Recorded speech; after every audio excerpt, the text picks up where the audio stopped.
17 साल की सान्या वर्मा दिल्ली के एक मिडिल क्लास परिवार से थी। देखने में मासूम, दिल से बहुत कोमल और सपनों से भरी हुई। स्कूल में टॉप करने वाली, घर में सबकी चहेती, लेकिन अपने माता पिता के सख्त नियमों से बंधी हुई। प्यार?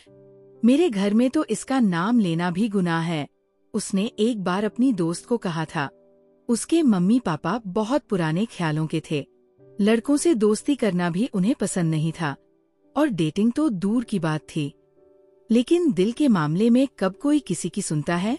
सान्या की जिंदगी में कबीर मल्होत्रा की एंट्री होने से उसकी दुनिया बदलने वाली थी। कबीर एक रईस घर की बिगड़ी औलाद में से एक था। सान्या का स्कूल और कबीर का कॉलेज एक ही रास्ते पर थे। कबीर रईस होने के साथ साथ एक स्मार्ट, हैंडसम और चार्मिंग लड़का था, जो लड़कियों के बीच काफी पॉपुलर था। पहली बार सान्या की नजर उससे टकराई थी बस स्टॉप पर, जब कबीर ने उसकी गिरी हुई किताब उठा दी थी। ये लो, तुम्हारी बुक। वैसे इतनी प्यारी लड़की को देखकर कोई भी खो जाए, कबीर ने पहली बार मुस्कुराकर कहा था। सान्या ने शर्मा कर किताब ले ली और बिना कुछ कहे चली गई, लेकिन उसके दिल की धड़कनें तेज हो गई थी।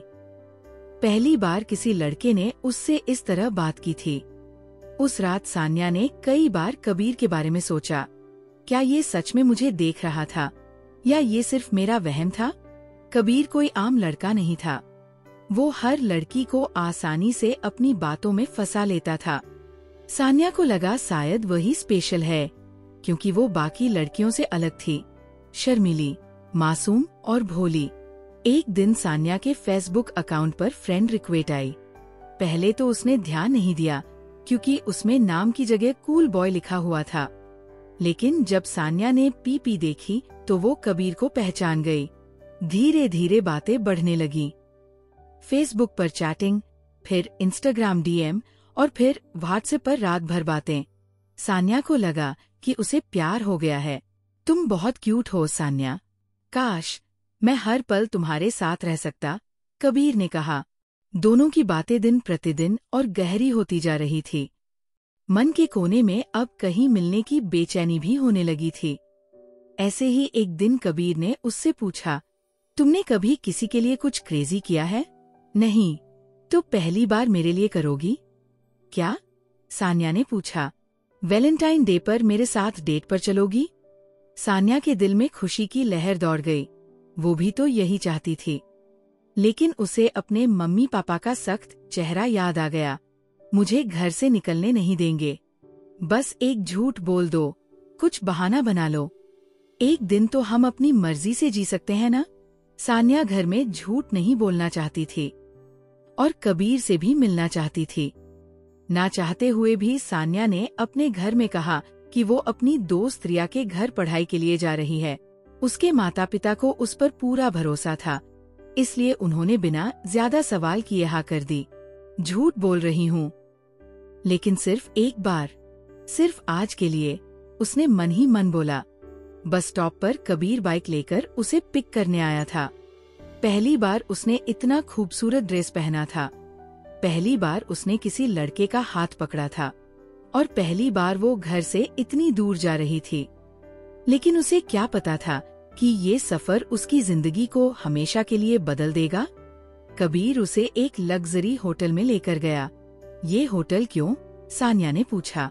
यहाँ कोई डिस्टर्ब नहीं करेगा, हम आराम से टाइम बिता सकते हैं।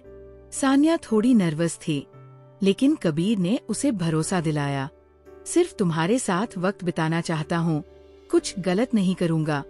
शुरुआत में सब ठीक था। दोनों ने रोमांटिक डिनर किया, प्यार भरी बातें की, हल्की फुल्की छेड़छाड़। लेकिन धीरे धीरे माहौल बदलने लगा।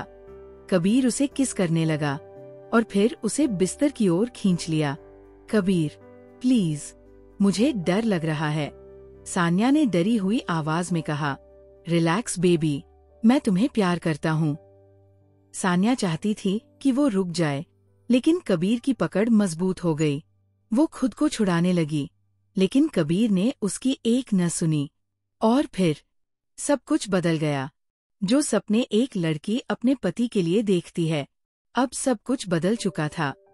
सुबह जब सान्या की आँख खुली तो उसके अंदर एक अजीब सी बेचैनी थी। वो अब वैसी नहीं थी जैसी रात से पहले थी। कबीर बोला था कि वह सिर्फ वक्त बिताना चाहता है उसके साथ, लेकिन उसने धोखा दिया था। लेकिन अब जो हो गया उसे बदला नहीं जा सकता था। सान्या को अभी भी लगता था कि कबीर उससे प्यार करता है, और जो कुछ भी हुआ वो सब प्यार में हुआ। धीरे धीरे ये अब हमेशा होने लगा। कबीर उसे महंगे गिफ्ट दिलाता, महंगे होटल में खाना, और फिर हमबिस्तर होना अब दोनों के लिए आम हो गया।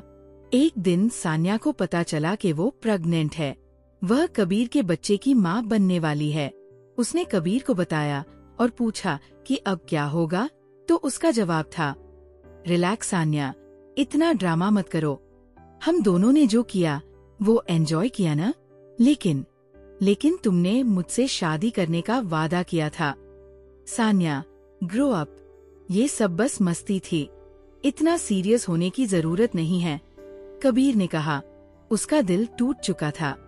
वो लड़का जिसे उसने अपनी दुनिया समझा था, वो बस एक खेल खेल रहा था। कबीर ने उसे एबॉर्शन के लिए बोल दिया था, लेकिन सान्या इसके लिए तैयार नहीं थी। सान्या घर लौट आई, लेकिन अब उसकी आंखों में वो चमक नहीं थी। वो अंदर से मर चुकी थी। उसने खुद को कमरे में बंद कर लिया, किसी से बात नहीं की, खाना नहीं खाया। उसकी दोस्त रिया ने पूछा कि क्या हुआ, लेकिन वो कुछ नहीं बता पाई। माँ बाप दोस्त सब परेशान थे कि इसको क्या हो गया अचानक से। फिर एक दिन उसके फोन में एक मैसेज आया, सान्या, तुम्हारी तस्वीरें मेरे पास है, अगर किसी से कुछ कहा तो सोच लेना। कबीर ने उसकी तस्वीरें खींची थी और अब वो उसे ब्लैकमेल कर रहा था। सान्या अब 3 रास्तों पर खड़ी थी। 1. चुप रहकर जिंदगी भर इस दर्द को सहना और एबॉर्शन करवाना। 2. अपने माता पिता को सच बताना और कबीर के खिलाफ लड़ना। 3. इस जीवन लीला को समाप्त कर लेना। सान्या इसी कसमकस में थी, क्या करूं क्या ना करूं। उसी दोपहर जैसे ही सान्या खाना खाने जा रही थी कि तभी चक्कर खाकर गिर गई। माँ बाप उसे पास के अस्पताल ले गए। डॉक्टर ने बताया कि वो प्रेग्नेंट है और कमजोरी की वजह से चक्कर आ गया। माँ बाप के तो पैरों तले जैसे जमीन खिसक गई हो। जब सान्या होश में आए तो माँ बाप ने सच्चाई पूछी। अब सान्या मरती क्या ना करती, उसको मजबूरी में सब कुछ बताना पड़ा।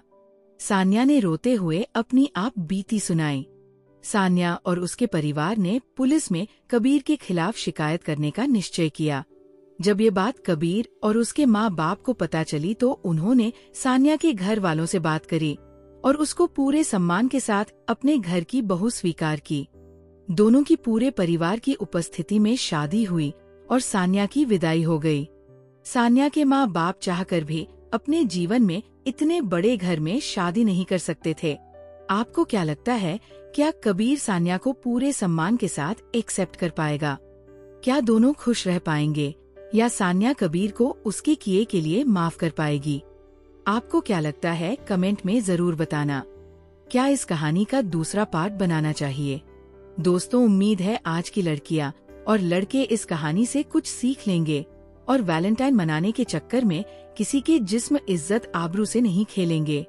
उम्मीद है आपको ये कहानी पसंद आई होगी। हमसे जुड़े रहने के लिए चैनल को सब्सक्राइब करें, लाइक करें और शेयर करें। मिलती हूँ अगली कहानी पर। नमस्कार।